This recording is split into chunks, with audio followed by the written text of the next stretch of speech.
Esa es una bendición que tenemos, ¿sí? Ayer Dios nos permitió compartir el evangelio en las tejerías, damos gracias al Señor por eso. Pero algo en lo que reflexionaba es en lo perdido que está la gente. Y lo perdió en que nosotros también estuvimos durante mucho tiempo, ¿no?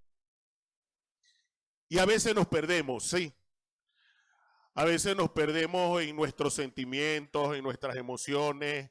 Las situaciones adversas hacen que nos perdamos. O por lo menos que perdamos el norte un poco, ¿sí? Pero qué bueno que sabemos cómo encontrarlo, ¿verdad, hermano Enrique? Que es sabroso cuando de pronto doblamos nuestra rodilla y de pronto Dios nos hace levantarnos de allí como que, epa, las cosas no eran como tú las estabas viendo. Es como yo he planeado, es como yo he preparado para ti. Amén. Bueno, vamos a la palabra del Señor. Estamos hablando durante esta semana sobre adoración. Y el tema de hoy se llama Adorando a Dios en medio de la adversidad. Porque muchas veces pasamos adversidad. Y cuando estamos en medio, cuando la cosa está más oscura, oye, a veces se te olvida que es tiempo de adorar. Y el beneficio que trae adorar en medio de esa adversidad. Así que bueno, vamos a Hechos capítulo 16. Aunque vamos a trabajar un amplio pasaje de la Biblia, vamos a leer para empezar solamente 2 versículos.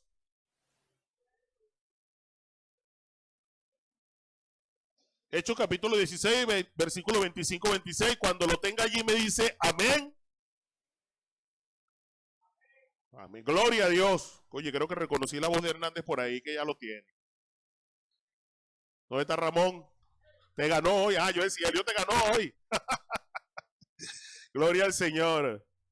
Dios bendiga a estos ancianos. La verdad que es un placer servirle al Señor con ellos. Leo la palabra de Dios en el nombre del Padre, del Hijo y en presencia del Espíritu Santo en esta casa, en este lugar. Amén. Pero a medianoche, orando, Pablo y Silas cantaban himnos a Dios, y los presos los oían. Entonces sobrevino de repente un gran terremoto, de tal manera que los cimientos de la cárcel se sacudían, y al instante se abrieron todas las puertas y las cadenas de todo se soltaron. Amén. Gloria a Dios. Le voy a pedir que se ponga de pie un ratito más. Después vamos a durar unas 2 horas sentados ahí mientras predico. Ah, broma, es broma. Pero vamos a pedirle a Dios que hable a nuestras vidas, ¿sí? ¿Sabe que este pasaje bíblico ha sido fuente o inspiración de muchas canciones y de muchos temas? Entonces vamos a pedirle a Dios que hable a nuestras vidas. Yo supongo que esos hombres que escribieron todas esas canciones fueron inspirados por Dios hablando a través de ese texto. Yo no sé usted, pero yo quiero que Dios hable a mi vida esta mañana, más de lo que ha venido hablándome mientras preparo esto. Padre Santo, Dios Todopoderoso, a ti sea la gloria y a ti sea la honra, Dios eterno. Señor, tu palabra declara que todo es por ti y para ti, que todas las cosas por ti fueron hechas y sin ti nada de lo que ha sido hecho hubiera sido hecho. Padre, por eso ponemos en esta hora, Señor, este tiempo, este culto, este servicio que es por ti y para ti. Pero ponemos también nuestras mentes y nuestros corazones para que tú hables a nuestras vidas con contundencia conforme a tu voluntad, Dios eterno. Que nos muestre, Señor, nuestros errores, aquellas cosas en las que podamos estar caminando que no te agraden, Dios eterno, y que nos ayude a afirmarnos en tu palabra cada día. En el nombre de Jesús, como ministro del Evangelio de Jesucristo, reprendo en este lugar todo espíritu de distracción, Dios eterno, y llevamos cautivo todo pensamiento a la obediencia de Dios en Cristo Jesús. Amén. Puede sentarse allí, mi amado hermano.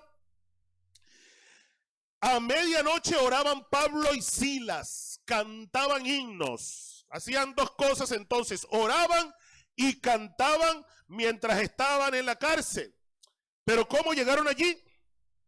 El apóstol Pablo estaba en su segundo viaje misionero, esta vez con Silas, un judío de ciudadanía griega. Su primer viaje misionero lo hizo con Bernabé, enviado desde Antioquía. Tuvieron algunas diferencias en algún momento por un muchacho que estaba medio flojo ahí, aunque después el hombre se encaminó, Juan Marcos.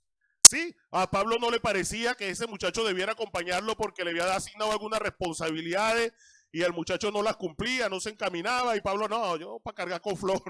No, mentira. Pero más o menos algo así, bueno, no está preparado el muchacho. Entonces Bernabé decía que sí, bueno, Bernabé se llevó al muchacho y Pablo se fue con Silas o Silvano. Ok, en este viaje, después de ser guiados por Dios, llegan a la ciudad de Filipos. Y esto es importante, es que están siendo guiados por Dios. Pablo, si usted lee Hechos capítulo 16, lo animo a que lo lea todo en casa. Pablo está buscando de ir primero a Bitinia, después de ir a otra parte, y el Espíritu Santo le dice, no, para allá no es. Y después él ve en una visión un varón macedonio que le dice, oye Pablo, pasa acá a Macedonia, y él siente, dice el texto, que Dios le estaba guiando a que fuera a ese lugar. Entonces esto es algo que no debemos perder de vista mientras escuchamos este pasaje. Es que el apóstol Pablo buscaba ser dirigido por Dios. Dios le dijo, para allá no es y para allá no fue. Y a veces no pasa con nosotros. A veces Dios lo dice, por ahí no es. Pastor, pero es que mi esposo está demasiado terrible y no me quiere dejar ir a la iglesia. ¿Para qué te casaste con ese impío incircunciso? Sí, la Biblia dice que no te unas en yugo desigual. Por ahí no era. Porque la Biblia lo dice. Por poner un ejemplo, ¿no? Pero hay muchas otras situaciones. Empleo, trabajo, que el Espíritu Santo te dice, oye, lo que se mueve ahí no es correcto, es ilegal, pero usted insiste. Entonces, ¿qué pasaba con el apóstol Pablo? Lo primero que vemos para mover esto es que Pablo se dejaba dirigir por Dios. Ahora sí vamos a ser bien evangélicos y dígale que está al lado suyo, déjate dirigir por Dios. ¿Sí? A veces tomamos decisiones, a veces hacemos cosas, decimos cosas que Dios te dice, no lo digas. Lo tengo entre pecho y la espalda, pero si el Espíritu Santo te dijo cállate, cállate. ¿Sí? Ahora, si el Espíritu Santo te dice, oye, habla con ese hermano, habla con esa hermana, usted hable con el hermano, usted habla con la hermana. Pero hay que dejarse guiar por Dios, hermano. Ahora, este hombre entonces se deja guiar por Dios y llega a una ciudad muy importante, a la ciudad de Filipo, donde el Espíritu del Señor toca el corazón de una mujer llamada Lidia. Habían un grupo de mujeres que estaban a la orilla de un río. Muchos teólogos dicen que allí la población de judíos era poca o era pequeña, porque se necesitaba por lo menos 10 hombres para establecer una sinagoga en una región. ¿Ok? De pronto había más de 10, pero no eran hombres devotos. Entonces es posible que no haya habido sinagoga en ese lugar, por lo que Pablo, que tenía por costumbre ir primeramente a la sinagoga, llegó a la orilla del río donde habían unas mujeres piadosas. Entonces Pablo predica en la orilla de ese río donde están ese grupo de mujeres y las mujeres creen, o de entre ellas, creen en una mujer llamada Lidia, una mujer pudiente, vendedora de tela. Y después, bueno, Pablo iba otra vez al río y cada vez que Pablo iba, dice que había una mujer que se pegaba detrás de ellos a decir, oye, estos hombres son siervos del único y verdadero Dios y anuncian la salvación. Y todo el tiempo venía esta mujer otra vez, estos hombres son siervos del único y verdadero Dios y anuncian la salvación. Y eso molestaba a Pablo. Ahora, ¿eso era mentira? ¿Ah? No, no era mentira. Eso era verdad. Ahora, pregunto, ¿por qué molestaba el apóstol Pablo esa verdad? Y aquí voy, mis amados hermanos. Nosotros tenemos que tener cuidado con qué intención decimos la verdad que decimos. ¿Sí? Porque a veces tenemos verdades pero no la decimos con intenciones de bendecir a nadie, sino con intenciones de destruir, de causar daño. Y esta mujer o el espíritu demoníaco que operaba en ella decía esa verdad con intenciones de hacer daño. ¿Por qué? Porque ella operaba, o ese espíritu operaba en adivinación, y cuando ella revelaba supuestamente lo que estos hombres eran, o ese demonio revelaba lo que eran, no, pero es que ellos revelan y mira, aquí estoy yo también. Que yo como que yo tengo parte en esto, ¿saben? No sé si lo ven. Está anunciando algo y la gente está haciendo una asociación. Y Pablo, no, pero es que tú no tienes ni arte ni parte aquí en este lugar. ¿Cuánto creen que el diablo no tiene ni arte ni parte en lo que Dios hace en nuestras vidas? Amén, no tiene ni arte ni parte. Ahora, esto molesta al apóstol Pablo. ¿Y qué hace el apóstol Pablo? Echa fuera el demonio. Y cuando echa fuera el demonio y la muchacha queda libre, oye, dan la orden de meterlo a la cárcel. Primero de azotarlo. Se arma un alboroto, oye, los acusan de estar alborotando el pueblo, de estar enseñando cosas que no le estaba permitido a los romanos aprender, ni escuchar siquiera. Y entonces, bueno, los mandan a azotar con vara. Y después de mandarlos a azotar con vara, le dicen al carcelero, guárdalos con seguridad. Y el carcelero los mete en el calabozo de más adentro y le pone un cepo. Amén. Ok. Ahora fíjense esto. Llegamos entonces a este texto que leímos. Pero a medianoche, orando Pablo y Silas, cantaban himnos a Dios y los presos los oían. Entonces sobrevino de repente un gran terremoto de tal manera que los cimientos de la cárcel se sacudían y al instante se abrieron todas las puertas y las cadenas de todos se soltaron. ¿Sabe qué me encanta a mí de predicar los libros que escribió Lucas? La especificidad de Lucas, chicos. Lucas es muy específico, como él es doctor, entonces, oye, a mí cabe, porque Lucas escribió esto. Y lo primero que Lucas escribe es que cerca de la medianoche, Reina Valera recoge a la medianoche, pero las otras versiones más modernas dicen cerca de la medianoche. Incluso Reina Valera, después una corrección, Reina Valera 2020 o Reina Valera del 15, dice cerca de la medianoche. Porque él es bien específico, no utiliza la palabra medianoche, sino una palabra que dice cerca del medio, cerca de la mitad de la noche. Cerca de la medianoche. Y esto debe llamarnos la atención. Fíjense algo, estos hombres están presos, ya vamos a hablar de las condiciones en las que están presos, pero cerca de la medianoche empiezan a cantar. Empiezan a cantar, empiezan a adorar al Señor, empiezan a orar y todo el mundo los escuchaba. Ahora, algo importante que Pablo más adelante escribiría está en Efesios capítulo 4, versículo 26. Fíjese esto, dice, airaos, pero no pequéis. No se ponga el sol sobre vuestro enojo. Y dice el 27, ni deis lugar al diablo. Voy a leerlo en TLA. Dice, si se enojan, no permitan que eso los haga pecar.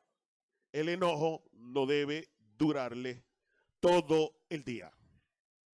Generalmente cuando nosotros escuchamos este pasaje o leemos este pasaje, decimos que enójate pero no peque.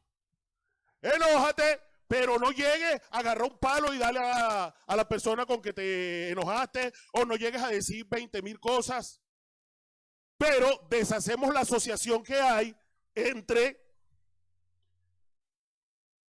airaos, pero no pequéis, y que no se ponga el sol sobre vuestro enojo.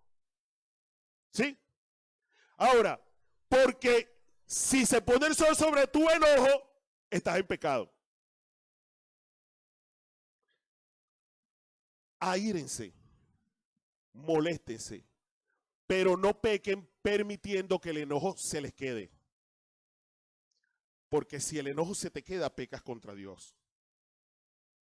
Enójate, pero no peques permitiendo que el enojo se quede clavado en ti. No es que, bueno, no, sí, yo estoy bravo, voy a poner pastor, yo estoy bravo con el pastor, pero yo no le he dado con un bate. No, hermano, si el enojo te ha durado, si el enojo te ha permanecido, o si en mí permanece el enojo, oye, yo estoy pecando. Airaos, pero no pequéis, no se ponga el sol sobre vuestro enojo. Ahora, estos hombres tenían toda la razón del mundo. Mira, por lo menos Silas, vale. ¿Quién fue que echó el demonio? ¿Quién echó el demonio? El apóstol Pablo. Ajá, pero a Silas le cayeron a Pablo por eso. Y después lo metieron en el calabozo. Oye, yo estoy ahí como que, oye, Silas, pero de Pablo, pero tú sí inventas, vale. ¿Ah? Es necesario que estemos metidos en esto. ¿Ah? Yo hubiera agarrado mi calenturita ahí con el apóstol Pablo. Oye, como que por culpa tuya, chicos, me están cayendo a palo aquí. Pero no solamente eso. ¿Sabes qué? A ellos los acusan de proselitismo religioso. Porque ellos no lo meten preso por haber echado fuera el demonio. Sino, estos hombres enseñan cosas que no nos es permitido oír ni hacer. ¿Por qué? Los romanos eran muy tolerantes, eran politeístas, pero eran muy tolerantes. O sea, usted podía creer en un Dios, el otro creía en otro Dios y el otro creía en otro Dios, y ellos se lo permitían a la gente. Ellos tenían establecido en su ley, oye, que yo podía practicar mi religión, pero no podía enseñársela a nadie. O sea, o a los romanos. Yo no podía enseñarle a los romanos sobre mi religión. Ahora, no le paraban a eso. En el primer siglo, usted lo ve, ellos no le paran a eso. Ah, pero aparece una religión que comienza a trastocarlo todo. Que comienza a cambiarlo todo. ¿Sí? Y tanto que en el año 300 ya la religión del Imperio Romano no era la misma. Era el cristianismo, que después se pervirtió, pero era el cristianismo. O sea, tenían razón. Entonces, en ese momento, oye, hay una denuncia y ellos actúan, metan los presos, cáiganles a palo primero y metan los presos porque ellos están haciendo algo que es indebido. Entonces, estos hombres están en la cárcel ahí, hermano, por estar haciendo la voluntad de Dios, que dijo, vayan y predíquenle a toda criatura. ¿Sí? Vieron una mujer cautiva y la llevaron a libertad. Una mujer oprimida por demonios. Como algunos de nosotros hemos orado por alguien que está endemoniado y el Señor trae libertad a la vida de ese hombre, trae libertad a la vida de esa mujer. Y eso hizo que le cayeran a palo y le metieran en la cárcel. Hermano, yo no sé usted, pero hasta como que yo le digo, papá, ¿qué pasó? ¿Qué pasó, Dios? Si yo te estoy obedeciendo, si yo estoy haciendo tu voluntad, ¿por qué esto? ¿Por qué tú permites que toda esta gente se levante contra mí? Nada fácil. Y podemos pensar que somos más buenos que Dios y decir, no, yo con Dios nunca me voy a molestar. No, hermano, sí pasa. Pasa en algunas oportunidades que cuestionamos lo que Dios está haciendo en nuestra vida por incomprensión, porque no entendemos. Pero pasa. Y ellos tenían toda la razón para eso. Pero cerca de la medianoche comienzan a cantar. Ahora, Jesús contó una parábola. Jesús contó una parábola que estoy seguro que llegó a oídos de Pablo, así como llegó, porque yo recibí del Señor lo que también les he enseñado, que él mismo partió el pan. En esa parábola, la voy a leer, está en Mateos, capítulo 25, versículos del 1 al 13, preste atención. Porque de esto se trata, realmente no se trata de la medianoche como tal. Dice, en el reino de Dios pasará lo mismo que sucedió en una boda. Estoy leyendo en Telea, si no me equivoco. Cuando ya era de noche, 10 muchachas tomaron sus lámparas de aceite y salieron a recibir al novio. 5 de ellas eran descuidadas y las otras 5 responsables. Las 5 descuidadas no llevaron aceite suficiente, pero las 5 responsables llevaron aceite para llenar sus lámparas de nuevo. Como el novio tardó mucho en llegar, a las 10 muchachas les dio sueño y se durmieron. Como a la medianoche se oyeron gritos, ya viene el novio, salgan a recibirlo. Las muchachas se levantaron y comenzaron a preparar sus lámparas. Entonces las 5 muchachas descuidadas o imprudentes, como dice Reina Valera, dijeron a las responsables o a las prudentes: compartan con nosotros el aceite que ustedes traen, porque nuestras lámparas se están apagando. Las 5 responsables contestaron: no tenemos bastante aceite para darles también a ustedes. Es mejor que vayan a comprarlo. Mientras las 5 muchachas descuidadas fueron a comprar aceite, llegó el novio. Entonces las 5 muchachas responsables entraron con él a la fiesta de boda y la puerta se cerró. Cuando las 5 descuidadas volvieron, encontraron todo cerrado y gritaron: Señor, Señor, ábranos la puerta. Pero el novio le contestó: no sé quiénes son ustedes, no las conozco. Por eso ustedes, mis discípulos, deben estar siempre alerta, porque no saben ni el día ni la hora en que yo volveré. A la medianoche llegó el Señor. Y las que estaban apercibidas se fueron con él. Y las que estaban preparadas se fueron con él. Pero las que no estaban preparadas no se fueron con él. Ahora, eran novias. No eran extrañas, eran novias. Pero se quedaron afuera. Eran la novia. Por si no entiende. Pero se quedaron afuera. ¿Por qué? Porque a la hora de que vino el novio no estaban preparadas. Y el Señor dice: a la medianoche, no es que el Señor vaya a venir a la medianoche, no estoy diciendo eso. Hermano, es que día tras día, al final del día, nosotros tenemos que estar preparados. Nosotros tenemos que estar listos por si el Señor viene. Yo compartía esto en una vigilia de jóvenes la semana pasada.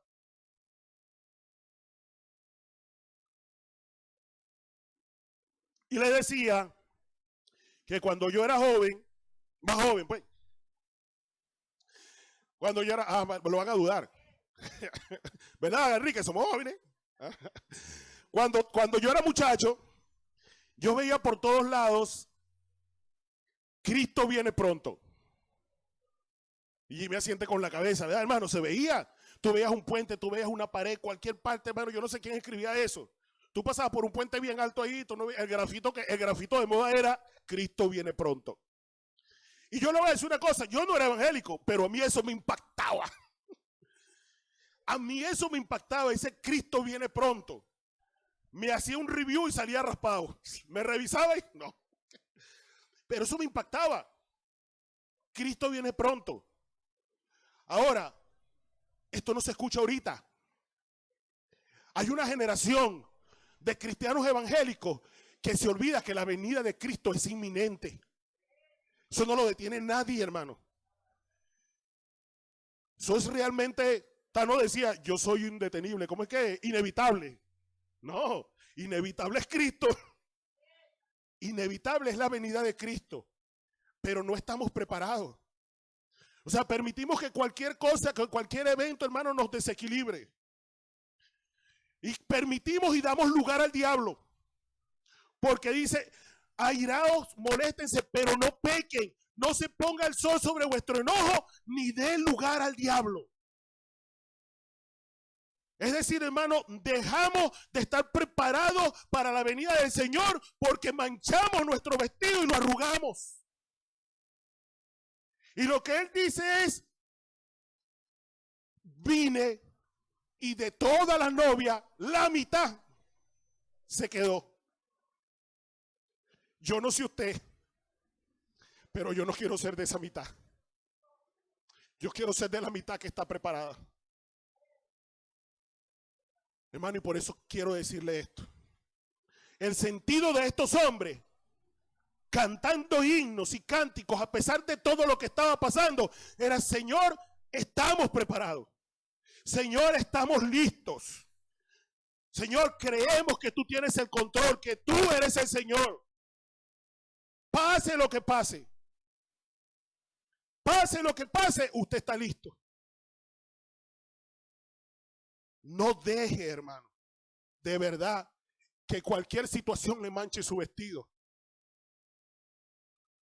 que cualquier molestia, cualquier desagrado, cualquier desacuerdo con un hermano, con una hermana, con un vecino, con una vecina, le manche su vestido. Conversaba con mi esposa sobre este tema y hablábamos de la necesidad de que todo esto cambia o nuestro vestido se limpia con una sola acción, el perdón. Una sola acción, el perdón. No hay otra. Si yo considero que alguien me está haciendo algo, hermano, yo lo perdono en mi corazón. Y lo trato con amor. Pero es el perdón el que me limpia el vestido. El que me limpia mis vestiduras y me mantiene como el Señor quiere que yo esté para el momento de su venida. Ese es el perdón. Y Jesús lo demostró en la cruz. A ninguno de nosotros nos han herido, nos han lastimado más de lo que lastimaron a Jesús en la cruz. Por usted y por mí. ¿Y cuáles fueron las palabras de Jesús? Señor, ¿qué? Señor, perdónalos. Señor, perdónalos porque no saben lo que hacen. Y vemos después a sus discípulos, Esteban, también usted conoce esto. Se molestan porque Esteban está predicando que Jesucristo es el Mesías. Y eso enardece el corazón de la gente. Y comienzan a levantar piedras contra él. ¿Y qué dice Esteban? Señor, no le tomes en cuenta este pecado. Porque ese hombre, voy de aquí, pero me voy con mi vestidura blanca. Yo no me voy a llevar eso. Y lo que conversaba con mi esposa era esto. Sí, pero hay gente que pareciera que uno perdona y sigue. Y por eso Pablo dijo de pronto, Señor, Alejandro el calderero me ha causado muchos males. El Señor le pague conforme a sus hechos. Y nosotros podemos decir, bueno, que eso no fue inspirado. Es que está malo entonces. Es que hay una contradicción allí. Porque perdónale, Señor, porque no saben lo que hacen. Y después llega Pablo y dice, Alejandro el calderero me ha causado muchos males. El Señor le pague conforme a sus hechos. Este hombre, Pablo, que dijo en Efesios, oye, airaos pero no pesquéis, no se ponga el sol sobre vuestro enojo. Y después dice, este hombre me ha causado muchos males. El Señor le pague conforme a sus hechos. Se está contradiciendo. Pero hay una expresión allí. Alejandro el calderero me ha causado muchos males. Señor, ya encárgate tú. ¿Qué hago yo?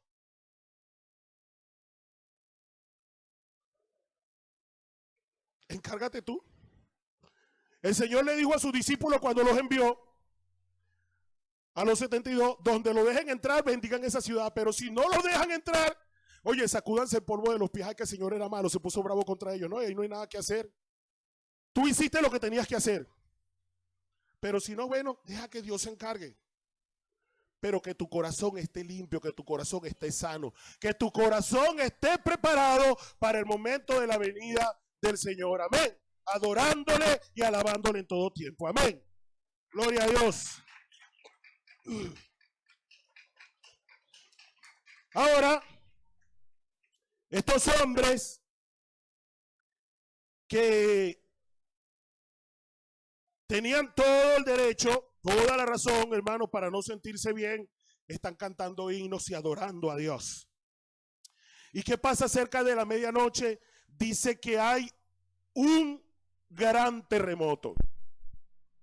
Y me encanta Lucas nuevamente, porque no es que hubo un terremoto, un gran terremoto. Megaseimos, dice en el original griego, mega grande.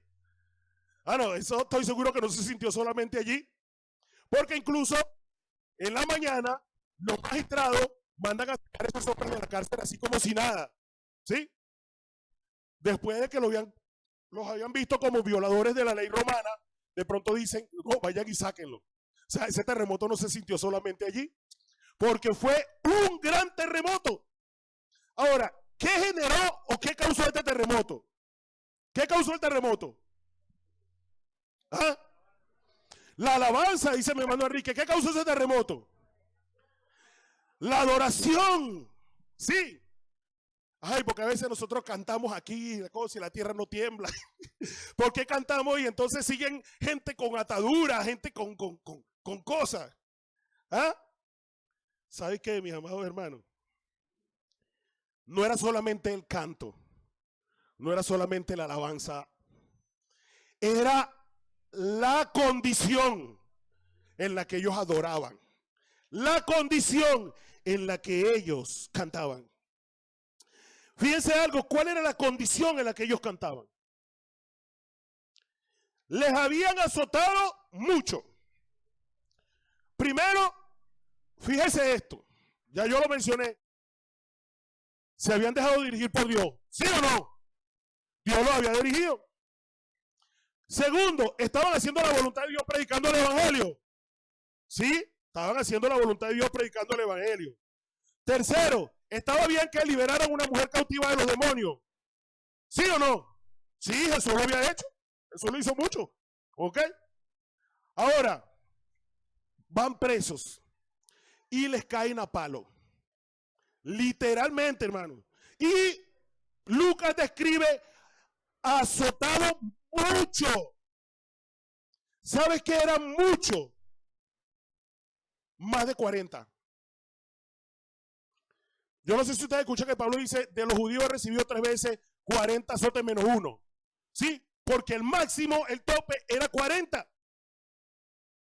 Ahora, como ellos eran misericordiosos, les quitaban 1. Para demostrarte, estamos cayendo a palo, pero somos misericordiosos. Entonces le daban 39 azotes. Entonces, el máximo para cuando los judíos azotaban a alguien, ponte un judío que tuviera esclavo y tenía que azotar a su esclavo, el máximo era 39. Bueno, la ley permitía 40, pero ellos daban 39 ya por costumbre, porque ellos eran misericordiosos. Concha, eran pueblo de Dios, ¿vale? Hay que ser misericordiosos. Y entonces le daban 39. De ahí para allá, hermano, era mucho. Y Lucas describe que a Pablo y a Silas lo azotaron mucho. Aunque a ellos no le dieron con el flagelo ese con que le dieron a Jesús, que era el látigo de cuero con los huesos y las cosas que arrancaba la piel, hermano, era como si agarran y te dan con un palo de escoba y te recuestan allí y te dicen, porque por más fuertecito que uno te haga, eso, ay, hermano, 40 palos en la espalda. Imagínense. Y te dan esos 40 palos en la espalda y después de esos 40 palos dicen, bueno, ve y guárdalos con seguridad. Ahora, al carcelero le dijeron, bueno, mételos allí con seguridad. Él pudo haberlo puesto en algún sitio donde él estuviera pendiente, le ponía unos grilletes y algo y era ahí. Pero el carcelero ese, malicioso, dice que los metió en el calabozo de más adentro. Ahora, preste atención a este calabozo de más adentro, mi amado hermano. En Roma hay una cárcel muy famosa, visitada ahorita, llamada la cárcel Mamertina. La cárcel Mamertina describe el modelo común de cárceles del Imperio Romano. Esa cárcel tiene 3 niveles. El nivel de calle, que es el nivel donde estaba la jefatura y habían algunos presos privilegiados allí, solamente presos importantes, políticos y algunos de estos tipos de detenidos. Y el calabozo de adentro. El calabozo de adentro, que no es en línea horizontal, sino en vertical. ¿Sí?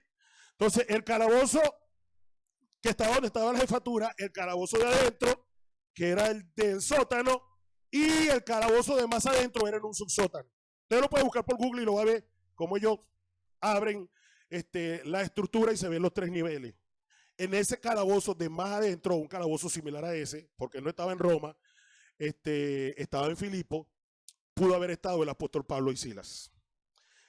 Algo importante era que a ese nivel hay un nivel friático bastante amplio. Los ingenieros aquí hay alguien ingeniero, alguien que trabaja en construcción, Israel sabe lo que es el nivel friático porque nos encontrábamos con eso cuando estábamos trabajando en alguna tanquilla. Es que el agua surge de la tierra y llena espacios. En esos subsuelos generalmente había, dicen los estudiosos, hasta 50 centímetros de agua en ese calabozo de más adentro. Entonces fíjense, estos hombres caídos a palo, metidos en ese hueco, donde no hay luz porque el carcelero, después que pasa lo que pasa, pide luz para entrar. Además de que lo metieron en ese calabozo, frío, húmedo, oscuro, les ponen un cepo. El cepo se lo ponían en los pies. Ahora, había unos cepos dobles, que es posible que uno de esos sea lo que le hayan puesto a ellos. Esos cepos dobles tenían como una especie de banquito. Ellos se sentaban allí y tenían el cepo en los pies y el otro sentado al lado con el cepo en los pies. Y en la parte de abajo donde ellos se sentaban, donde ellos ponían la posadera, tenía un hueco. Yo no le voy a decir para qué era el hueco, pero usted se lo imagina. Esa era la condición en la que estaban Pablo y Silas, allí metidos. Y cuando yo entendí todo eso, yo no pude más que llorar y pedirle perdón al Señor. Señor, perdóname. Cuando yo de pronto, porque tengo alguna necesidad económica, me aflijo como el hombre más afligido del mundo. Porque cuando tengo algún problema o siento algún tipo de asedio o cualquier cosa, yo me aflijo como el hombre más triste del mundo. Y estos hombres, apaleados, metidos allí injustamente, en medio de esa oscuridad, posiblemente con humedad. Y no quiero exagerar para nada, hermano, pero yo no sé si usted ha entrado a un baño público de eso que huele como a coneciervo. Sí, imagínese cómo era el olor allí. Y allí, esos hombres que estaban atravesando por todo eso, cantaban himnos, adoraban a Dios y todos los presos lo oían. ¿Sabes cuál es la verdadera adoración? No fue el canto. La verdadera adoración es reconocer en su corazón, en medio de esa adversidad, en medio de esa situación, que Dios sigue siendo Dios. Denle un aplauso al Señor. Que Dios sigue siendo Dios.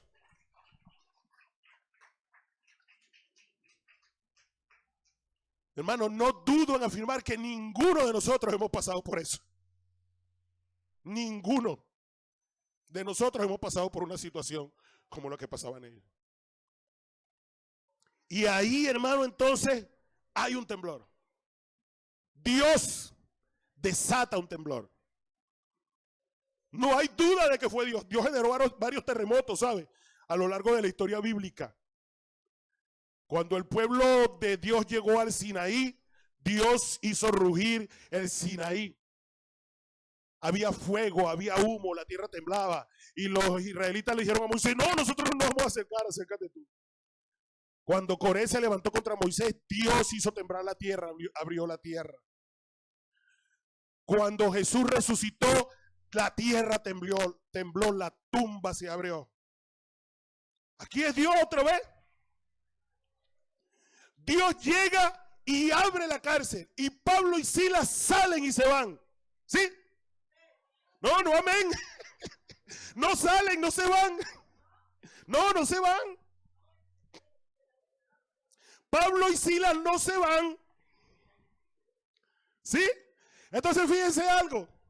La semana pasada compartía esto en la vigilia de los jóvenes y su vigilia se llamaba Epicentro. Me gustaba mucho el concepto. Es que desde ese lugar donde estábamos adorando en esa noche comenzaba un movimiento de adoración que se expandía. Y de verdad que cuando empecé a meterme en el tema me gustó muchísimo. Y entonces ahí el epicentro de ese temblor es la cárcel. Es ese lugar donde ellos están adorando. Donde ellos están adorando comienza ese movimiento telúrico, ese movimiento de la tierra y que se va expandiendo, que puede haber llegado a muchas partes porque dice que fue un gran terremoto. No fue un terremoto leve, ¿sí? No fue una cosa 4 grados de escala de Richter, no, me imagino ese como 7, una cosa. Ajá. Pero ellos no salen, ellos se quedan. Ellos se quedan allí. ¿Por qué? Fíjense algo. Aquí viene el verdadero epicentro. El epicentro que nos interesa. ¿Sí? Donde comienza el verdadero movimiento. El verdadero movimiento no comienza cuando la cárcel tiembla. El verdadero movimiento comienza cuando Pablo y Silas se quedan. Cuando deciden, nos quedamos aquí. Dice el texto que el carcelero, cuando vio el temblor, lo primero que hizo era agarrar su espada para matarse. ¿Para matarse por qué? Bueno, pues se le habían escapado los presos. Su responsabilidad. Y me imagino que él conocía, o me imagino, no estoy seguro que él conocía, hermano, los rudos, los malvados y sanguinarios que eran los romanos. ¿Sí? Porque él mismo agarró eso, no, mételos en el calabozo de más adentro con ese cepo. Allá en esa pudrición, mételos allá. Y él dijo, no, prefiero matarme. Y desde dentro del calabozo grita Pablo, no te quites la vida, no te mates. Todos estamos aquí. Ahora, preste atención a esto. ¿Qué pasa? ¿Qué pasa cuando ese hombre escucha que todos están allí? Que nadie se ha ido. Voy a leerlo. Hechos 16. Búscame ahí, Cristian, versículo. Ajá. Eso, gracias, mi hermano.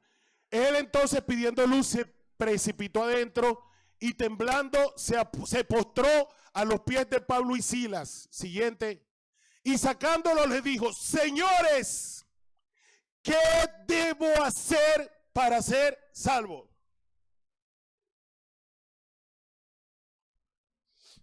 Hermano, yo no sé si usted ve esto. Estos hombres que estaban apaleados, que estaban metidos ahí en ese calabozo, en esa condición, a medianoche, bien oscuro todo. Este hombre los ve y lo primero que le dice, ¿qué debo hacer para ser salvo? Una de dos cosas pasó. O predicaron ahí en ese calabozo, o su predicación afuera impactaba. Que este carcelero sabía que estos hombres anunciaban la salvación.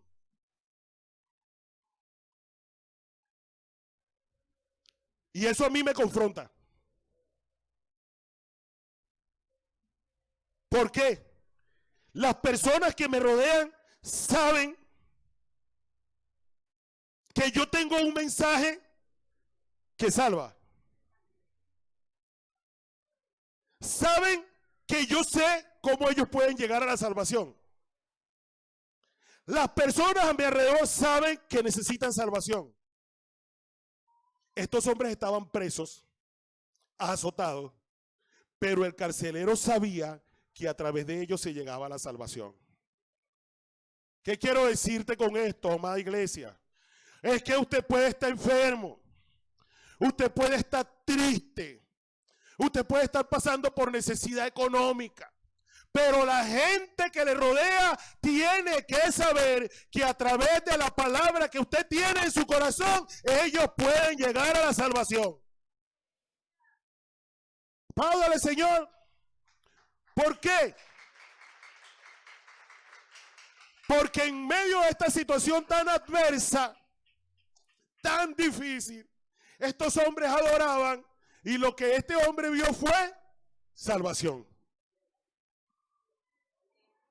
Mi adoración, ¿qué enseña? Al que no tiene a Jesús, salvación. Ellos adoraron en medio de la adversidad y la gente entendió, yo necesito ser salvo. Yo no sé si usted lo ve. Ahora, pregunto, ¿usted cree que eso hubiese pasado si ellos hubiesen estado quejándose, lamentándose? ¿Quién? Ahí en ese lugar. ¿Por qué esto? ¿Por qué pasa esto? ¿Por qué dejaste que pase esto, Señor? Pero ellos adoraban. Ellos adoraban. Voy. Gloria a Dios. Ahora le dicen una expresión. Le responden, una expresión que estoy seguro, el siguiente, Cristian, que muchos de nosotros hemos compartido y que muchos de nosotros vemos como una promesa. Ellos dijeron, creen al Señor Jesucristo y serás salvo tú y tu casa. ¿Cuántos han visto eso como una promesa personal? Aquí hay uno. Gloria a Dios. Sí, lo hemos visto como una promesa personal. Yo soy uno que me aferro. Señor, esa es tu palabra. Tu palabra dice, creen al Señor Jesucristo y serás salvo tú y tu casa. Y oro por mis hijos, y oro por mi papá que no llega a los pies de Cristo, y oro por mi hermana, y le digo, Señor, tú sabes que esas son mi casa. Y creo esa promesa, creo eso como una promesa del Señor. Y él, lo primero que Pablo le dice es, creen en el Señor Jesucristo. Ellos creen en el Señor Jesucristo y serás salvo tú y tu casa. Lo que se nos olvida a nosotros es el siguiente versículo. El siguiente versículo, y le hablaron la palabra del Señor a todos los que estaban en casa.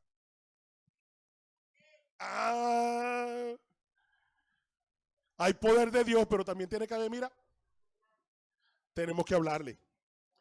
Tenemos que propiciar el espacio para que el mensaje de salvación llegue a ellos.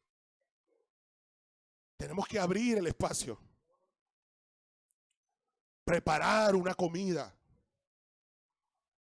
Ayer tuvimos ventejería, ¿verdad? Y el ambiente, ¿cuál fue? Vamos a preparar una comida, vamos a invitar a la gente a abrir el espacio para que ellos puedan escuchar el mensaje de salvación. Y eso tenemos que hacerlo cada uno de nosotros. Entonces, fíjese, comienza un movimiento que comienza ahí en la cárcel. La tierra tiembla, la cárcel se abre, ellos no salen, se quedan allí, tienen propósito. Propósito de Dios y entienden que tienen propósito. Y eso es algo importante, hermano. En el movimiento de expansión del evangelio. El evangelio se expande cuando hay hombres como Pablo que entienden que tienen un propósito de Dios. Cuando nosotros como hijos de Dios entendemos que tenemos propósito de Dios y su propósito está claramente establecido en la palabra del Señor. Vayan y hagan discípulos a todas las naciones, bautizándolos en el nombre del Padre, del Hijo y del Espíritu Santo y enseñándoles que guarden todas las cosas que os he mandado. Yo no sé cuántas veces he repetido esto aquí, pero es que ese es el mandato. Es que esa es la misión. Ese es el propósito que tenemos, hacer discípulos. Y Pablo no se mueve allí. ¿Qué necesito hacer para ser salvo? Cree en el Señor Jesucristo y serás salvo tú y tu casa. Fueron, les predicaron y creyeron y los bautizaron. Ahora, hablando del epicentro y la expansión. Si usted ve entonces, ahí comienza un movimiento. Que comienza, Pablo estando allí, se transmite al carcelero y se transmite a toda esa familia. Y después, más adelante, vemos a Pablo escribiendo a una comunidad de fe que está en toda esa región, que surgió del encuentro que tuvo con Lidia y por supuesto del encuentro que tuvo con este hombre. Entonces vemos que tenemos una carta de Pablo a los filipenses. ¿Sí? ¿Sí lo identifican? ¿Sí o no? Ok, tenemos una carta de Pablo a los filipenses. Fíjense esto. Voy a leer Filipenses capítulo 4.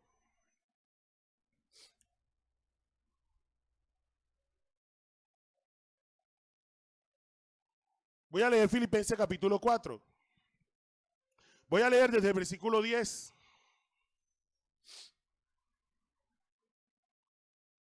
Porque esto es interesante. Pablo y Silas están en una cárcel en Filipos. Adoran al Señor en medio de esa adversidad, en medio de esa dificultad en la que estaban pasando, un momento tan duro. Dios no nos permita a ninguno de nosotros pasar por eso. El carcelero cree en el Señor, cree toda su familia, surge una iglesia en Filipos. Y en Filipenses capítulo 4 podemos leer lo siguiente en el versículo 10. El apóstol Pablo dice a los filipenses: en gran manera me gocé en el Señor de que ya al fin habéis revivido vuestro cuidado de mí, de lo cual también estabais solícitos, pero os faltaba oportunidad. No lo digo porque tenga escasez, pues he aprendido a contentarme cualquiera que sea mi situación. Sé vivir humildemente y sé tener abundancia. En todo y por todo estoy enseñado, así para estar saciado como para tener hambre, así como para tener abundancia, como para padecer necesidad. Todo lo puedo en Cristo que me fortalece. ¿Cuántos de ustedes o cuántos de nosotros, me voy a incluir, hemos citado en algún momento ese pasaje? Todo lo puedo en Cristo que me fortalece. Oye, somos pocos. La mentira no es de Dios. Oye, levante la mano para ver, levante la mano con sinceridad. Sí. No, yo creo que como un 98% de los que estamos aquí hemos dicho en algún momento, cuando la cosa no está tan fácil, oye, todo lo puedo en Cristo que me fortalece. Yo le decía a los muchachos en la vigilia, oye, que yo tuve que clamar el viernes, todo lo puedo en Cristo que me fortalece. Porque estaba rodando en la calle de las 6 de la mañana, llegué a la vigilia a las 10:30 de la noche sin poder descansar nada, y de pronto los chicos ahí apagaron las luces. Y después que apagaron las luces, llegó la muchacha que estaba dirigiendo y dijo, cierren los ojos. Yo, no, hermano. Y yo, todo pelando los ojos, ahí todo lo puedo en Cristo que me fortalece todo. Pero ¿a dónde quiero ir con todo esto, hermano? De verdad, es un texto que impacta nuestras vidas. Porque en momentos de debilidad, aunque ahorita dice, bueno, que es que lo citan sin contexto, y eso no es lo que dice. No, sí, hermano, le está diciendo eso. Yo sé vivir en esta condición, sé vivir en otra, y todo lo puedo en Cristo que me fortalece. Y es aplicable a cualquier momento, situación de nuestra vida, donde nosotros podamos citar la palabra y decir, Señor, de verdad yo todo lo puedo en ti que me fortalece. Pero ¿sabe dónde comenzó esto? En una cárcel en Filipos, donde unos hombres en la más difícil adversidad adoraron al Señor. Ese momento de adoración a Dios en medio de la dificultad nos impacta a nosotros hoy día. ¿O no lo ve? Nos impacta hoy día. Yo no sé usted.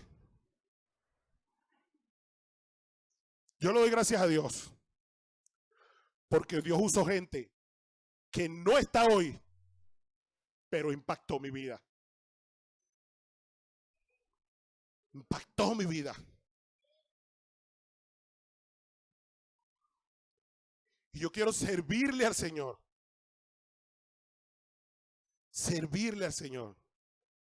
Y que mi servicio al Señor, la adoración, impacte las vidas. Que gente llegue a la salvación. Hermano, y como pastor les voy a decir esto. Como pastor de la Iglesia Evangélica Libre Dios Admirable de Charallave. Como su pastor. Usted no puede seguir viniendo a la iglesia domingo tras domingo a escuchar un mensaje y no hacer más nada con su vida. Usted tiene que ser un instrumento para impactar la vida de los demás. Su adoración, su adoración, su alabanza a Dios en los momentos más difíciles debe ser el epicentro. Que genere que el evangelio se expanda. Ponte de pie, iglesia, por favor.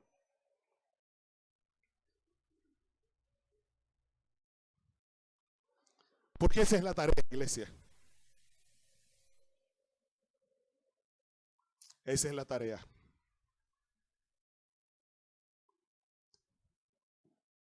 El año que viene, ayer salimos a Tejería. La semana pasada fuimos a San Casimiro.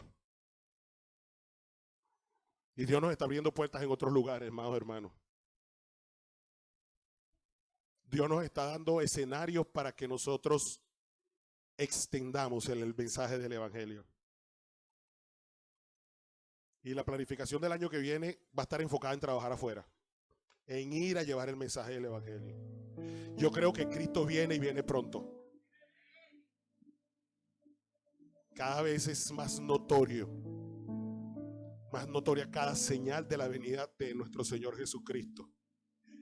Y nosotros tenemos que dar a conocer el mensaje.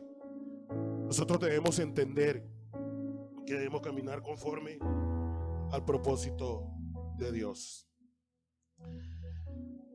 Este Esta onda expansiva pudiéramos decir que comenzó en la cárcel y siguió hacia la familia del carcelero. Y lo primero es que estos hombres adoraron en medio de la adversidad. Y ese es el recordatorio que quiero hacerte en esta hora. Ninguno de nosotros estamos exentos de pasar por momentos de adversidad. Ninguno. La palabra dice en el libro de los Hechos que es necesario que a través de muchas pruebas y tribulaciones alcancemos el reino de Dios. Eran las palabras con que los apóstoles consolaban. Pablo y Bernabé, regresando en su primer viaje misionero, con estas palabras consolaban a los santos, consolaban a los escogidos, a los que habían creído. Con estas palabras consolaban a la iglesia. Es necesario que a través de muchas pruebas y tribulaciones alcancemos el reino de Dios. Es decir, hermano, que no nos vamos a escapar de las adversidades y de las tribulaciones. Pero cada dificultad, cada tribulación, hermano, era una oportunidad para anunciar el mensaje del evangelio. Y eso es lo primero que vemos de este pasaje. Es adorar a Dios en medio de la adversidad. Segundo, muy importante, entender el propósito. Pablo y Silas no se mueven de la cárcel. ¿Por qué? Porque estaban cómodos allí. ¿No? Porque entendían el propósito de su vida. Hermanos, y nosotros como cristianos, como hijos de Dios, tenemos que estar claros del propósito que Dios tiene con nosotros. Dejamos de atinar muchas veces porque no entendemos. Queremos correr, queremos salir de la prueba, pero no entendemos que allí Dios tiene un propósito. Jehová dio, Jehová quitó, sea el nombre de Jehová bendito. Y en todo esto no añadió Job a Dios despropósito alguno. Señor, tiene un propósito. Mis pensamientos no son como tus pensamientos.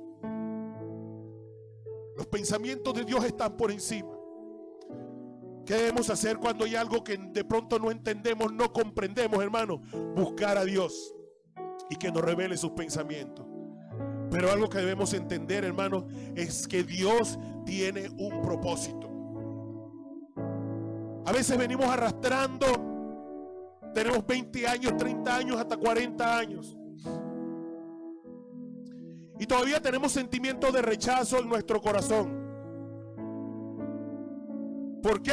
Porque oíste decir alguna vez a tu mamá que ella no te esperaba. ¿Por qué? Porque tu papá se fue cuando tú naciste.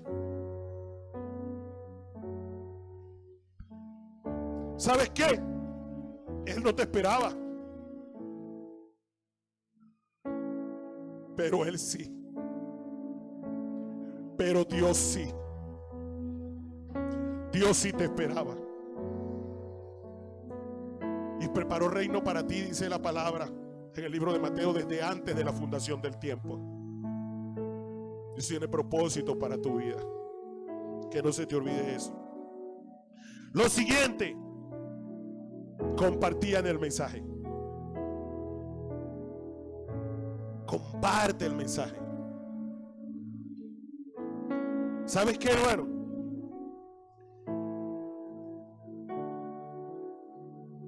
La revolución de la medicina comenzó cuando la gente descubría algún medicamento y liberaba la patente para que todo el mundo se hiciera de esa medicina.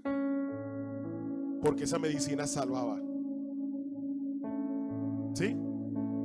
¿Qué pasaba? Alguien descubrió esto y no, yo soy el dueño de esto y aquí. Y la gente seguía muriendo porque tú eres el dueño de esto y si tú no me pagas bastante plata, tú no tienes esto. Pero cuando aparece, por ejemplo, la penicilina, Alexander Fleming descubre la penicilina y se expande por todo el mundo, comienzan a salvarse la gente. ¿Por qué? Porque surge el antibiótico. ¿Sabe qué? Usted tiene algo mejor que la penicilina. Usted tiene algo mejor que cualquier antibiótico. Usted tiene algo que salva vidas realmente. No se lo guarde, no se lo quede. Háblelo, dígalo. Ayer estábamos evangelizando y cuando tú estás presentando el mensaje del evangelio, hay gente que tú ves que de pronto tú ves que en su cara como mayor resistencia, ¿no? Y mientras predicaba, una de las personas había, oye, con mayor resistencia ahí, y es donde tú dices, bueno, ahí fue donde menos llegó el mensaje, pero usted lo dio, usted dio el mensaje. Pero después vi a mi esposa hablando con esa persona y resulta que era todo lo contrario. Dios había estado calando profundamente allí. Habían cosas que de pronto ya la hacían dudar, pero Dios había calado profundamente en ese corazón. ¿Cuál es la reflexión? Hermano, no dé por sentado que el mensaje que usted va a dar no va a llegar. Usted délo. Usted háblelo. Usted compártalo. Y algo que hizo el carcelero: no se olvide de su familia, porque ellos son los primeros que pueden testificar de usted, para bien o para mal. Entonces testifíquele de Cristo con sus acciones para que hablen para bien. Amén. Padre amado, Dios todopoderoso, quiero darte gracias en esta hora, Señor, por el privilegio de poder escuchar tu palabra con libertad. Dios mío, Señor, perdónanos. Perdónanos, Señor, porque a veces no entendemos, Dios, que debemos estar preparados, Señor, para el momento de tu venida, Señor. Señor, perdónanos, porque en situaciones que no se comparan para nada con la de Pablo y Silas, Señor, nos derrumbamos. Ayúdanos, Dios, a estar fortalecidos en ti cada día y a comprender, Dios, que en medio de cualquier situación que tú nos permitas pasar, Señor, tú tienes propósito para nuestras vidas. En el nombre de Jesús de Nazaret, Señor, te oro por esta iglesia, Padre de la gloria. Que de verdad, Señor, este pueda ser el epicentro, Señor, de una expansión de tu evangelio. Que impacte, Señor, no solamente Charallave, Cuba, Ocumare, Santa Teresa, Tejería, donde tú nos has permitido llegar ahora, Señor, sino cualquier otro lugar que tú tengas dispuesto, donde alguno de tus hijos pueda llegar. En el nombre de Jesús, Señor, te damos gracias, Padre eterno. Amén, amén y amén. Dios le bendiga.